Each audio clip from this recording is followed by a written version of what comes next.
Patriarchs and Prophets, chapter 69, David called to the throne. The death of Saul removed the dangers that had made David an exile. The way was now open for him to return to his own land. When the days of mourning for Saul and Jonathan were ended, David inquired of the Lord, saying, "Shall I go up into any of the cities of Judah?" And the Lord said unto him, "Go up." And David said, "Whither shall I go up?" And he said, "Unto Hebron." Hebron was 20 miles north from Beersheba, and about midway between that city and the future site of Jerusalem. It was originally called Kirjath Arba, the city of Arba, the father of Anak. Later it was called Mamre, and here was the burial place of the patriarchs, the cave of Machpelah. Hebron had been the possession of Caleb and was now the chief city of Judah. It lies in a valley surrounded by fertile hill country and fruitful lands. The most beautiful vineyards of Palestine were on its borders, together with numerous plantations of olive and other fruit trees. David and his followers immediately prepared to obey the instruction which they had received from God. The 600 armed men, with their wives and children, their flocks and herds, were soon on the way to Hebron. As the caravan entered the city, the men of Judah were waiting to welcome David as the future king of Israel. Arrangements were at once made for his coronation, and there they anointed David king over the house of Judah. But no effort was made to establish his authority by force over the other tribes. One of the first acts of the new crowned monarch was to express his tender regard for the memory of Saul and Jonathan. Upon learning of the brave deed of the men of Jabesh Gilead in rescuing the bodies of the fallen leaders and giving them honorable burial, David sent an embassy to Jabesh with the message, "Blessed be ye of the Lord, that ye have showed this kindness unto your Lord, even unto Saul, and have buried him. And now the Lord show kindness and truth unto you, and I also will requite you this kindness." And he announced his own accession to the throne of Judah, and invited the allegiance of those who had proved themselves so true-hearted. The Philistines did not oppose the action of Judah in making David king. They had befriended him in his exile in order to harass and weaken the kingdom of Saul.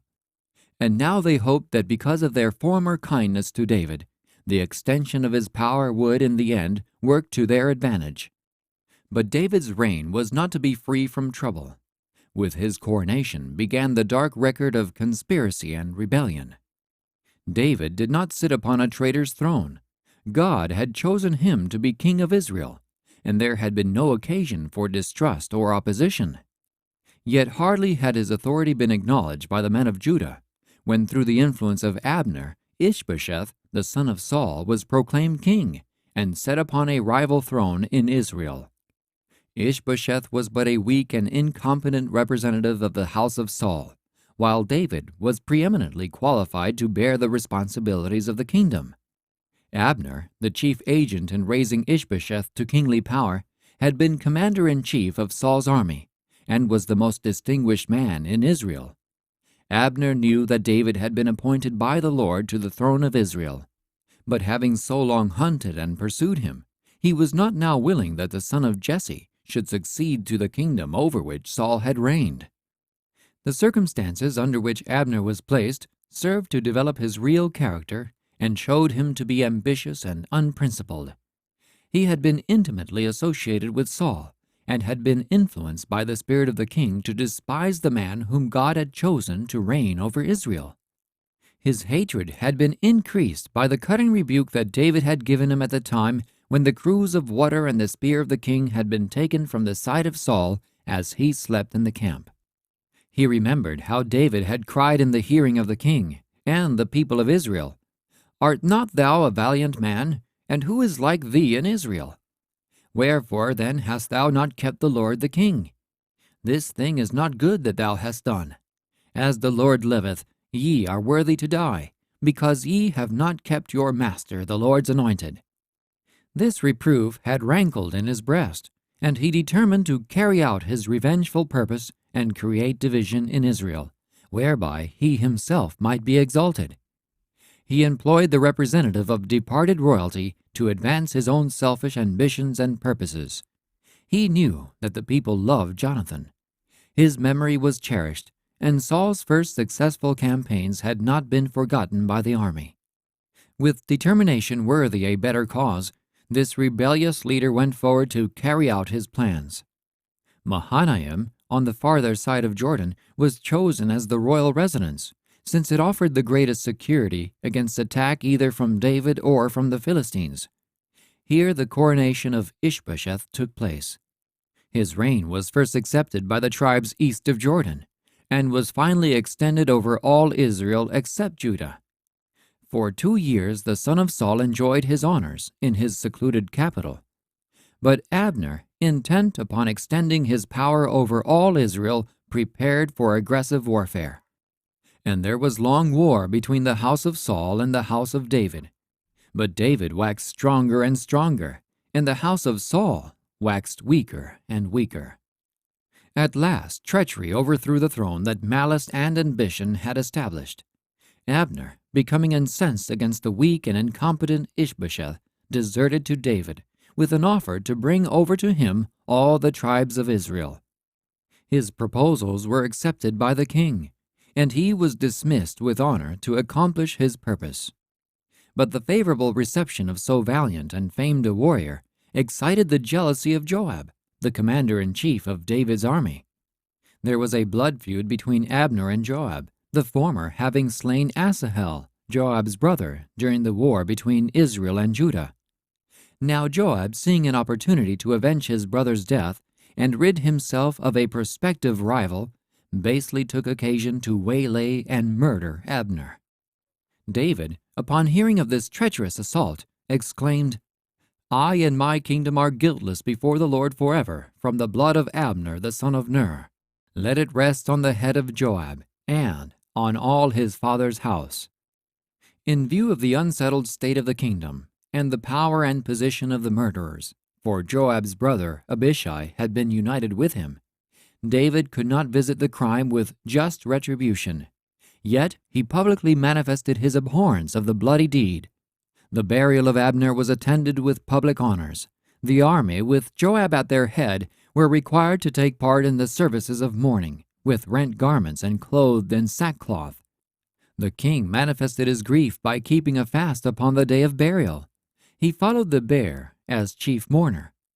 And at the grave he pronounced an elegy, which was a cutting rebuke of the murderers. The king lamented over Abner and said, "Died Abner as a fool dieth? Thy hands were not bound, nor thy feet put into fetters. As a man falleth before wicked men, so fellest thou." David's magnanimous recognition of one who had been his bitter enemy won the confidence and admiration of all Israel. All the people took notice of it, and it pleased them.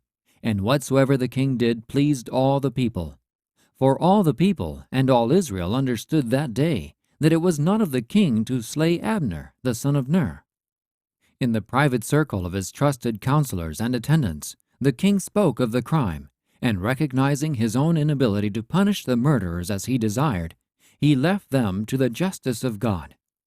"Know ye not that there is a prince and a great man fallen this day in Israel? And I am this day weak, though anointed king. And these men, the sons of Zeruiah, be too hard for me. The Lord shall reward the doer of evil according to his wickedness."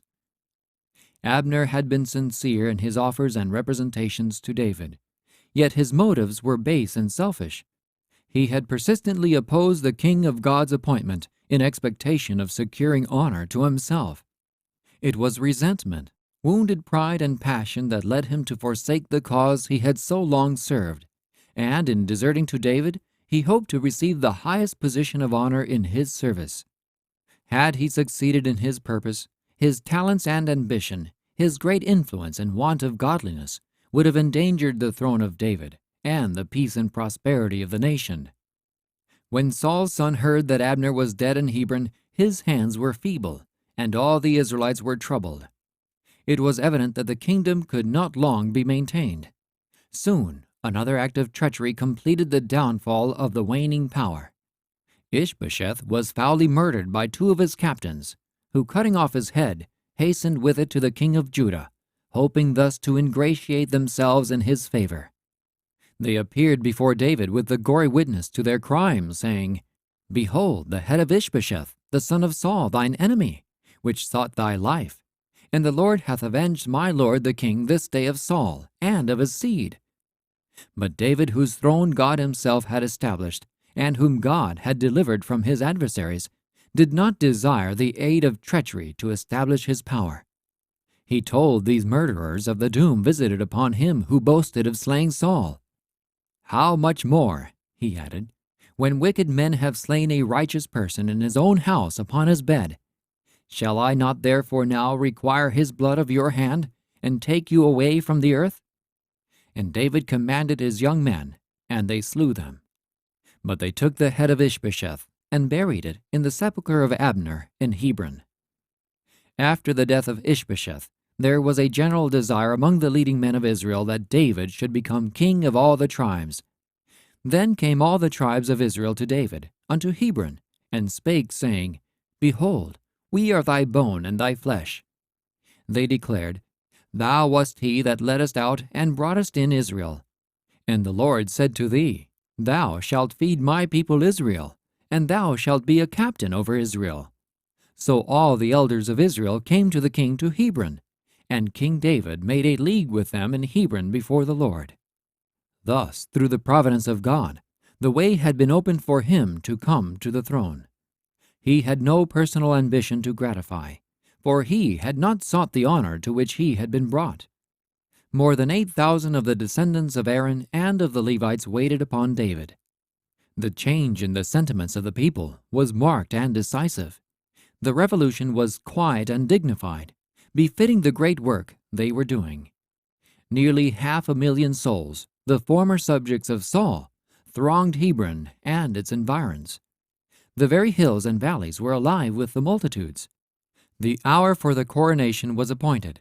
The man who had been expelled from the court of Saul, who had fled to the mountains and hills and to the caves of the earth to preserve his life, was about to receive the highest honor that can be conferred upon man by his fellow man. Priests and elders, clothed in the garments of their sacred office, officers and soldiers with glittering spear and helmet, and strangers from long distances stood to witness the coronation of the chosen king. David was arrayed in the royal robe. The sacred oil was put upon his brow by the high priest, for the anointing by Samuel had been prophetic of what would take place at the inauguration of the king. The time had come, and David by solemn rite was consecrated to his office as God's vicegerent. The scepter was placed in his hands, the covenant of his righteous sovereignty was written, and the people gave their pledges of loyalty. The diadem was placed upon his brow, and the coronation ceremony was over. Israel had a king by divine appointment. He who had waited patiently for the Lord beheld the promise of God fulfilled. And David went on and grew great, and the Lord God of hosts was with him. The end of chapter 69 of Patriarchs and Prophets.